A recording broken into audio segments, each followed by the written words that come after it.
Back in 1986, when Moody Press published this book, Mormonism, Mamma and Me, by Thelma Geer, or Granny Geer they call her, it was one of the best books on Mormonism that you could come up with, as far as revealing their dubious past and their crazy theology.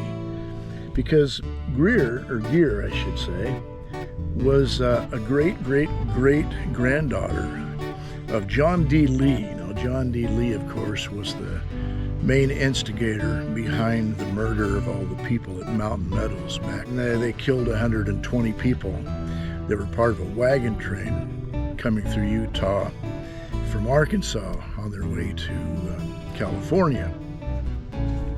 So when this book came out, it was a hot topic. I mean, everybody, back when I was a relatively new Christian, anybody that was a bit interested in trying to reach Mormons, they had a copy of this. And the reason for it is it not only gives her testimony of being raised in a polygamous family, but it also shares an awful lot of her insight and things that she heard from her grandparents and her parents regarding the Danites, blood atonement, and the things that the Mormons have tried to cover up. Now, blood atonement, what do you mean by that? Well, the Mormons at one time believed there were certain sins that the blood of Christ couldn't atone for, and so therefore you had to have your own blood shed. And so there were a group of guys that were commissioned by Joseph Smith and later Brigham Young that they called the Danites, and they were a group of guys that would go about shooting people or disciplining people who were apostates from the church or were publishing or speaking negative against the revelations of the church. You may remember that Joseph Smith had some guys burn down a printing press, a print shop in Nauvoo, Illinois, because they were printing stuff that was exposing some of his dirty deeds of polygamy and a few other things. So Joseph Smith sent some boys down to have the place burned to the ground, and that's how he ended up in jail, where he was eventually shot.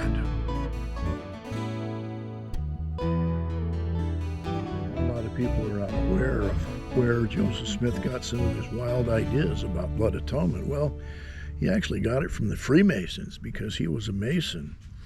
And back in those days, the Masonic ritual was such that if you allowed any of the secrets of the Masonic Lodge to become public knowledge, if you even talked about it, you could have your throat cut. So that's where a lot of the early Mormon temple ritual got its throat-cutting ritual from.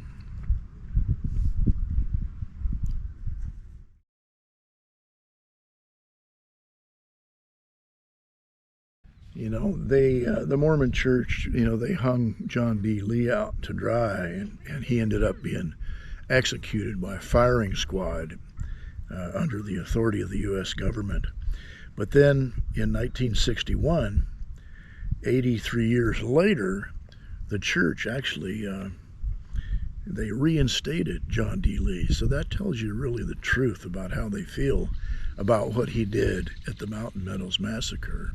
Okay, so this book is a really valuable tool if you can get a copy of it. It's it's just a paperback. I don't know if they're still in print, probably not, but you can probably find a used copy on eBay or something.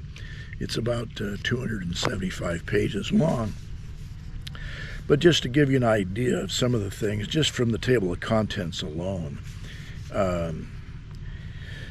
they believe that in the pre-existing state, in the spiritual realm, before humans became flesh, they were part of a heavenly kingdom where there was a father god and a mother god who had sex, and then their children, of course, longed to be members of the LDS Church on earth. And so that's what the motivation was for a lot of the polygamist women, was to have as many kids as possible. According to this book, they were fed this propaganda that kept them eager to get impregnated to bring in spiritual children into the Latter-day Saints' kingdom.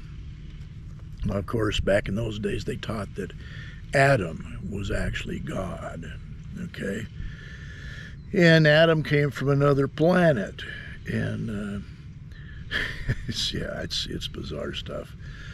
And they believed that there was really no salvation outside of not just the church, but there was no salvation without Joseph Smith.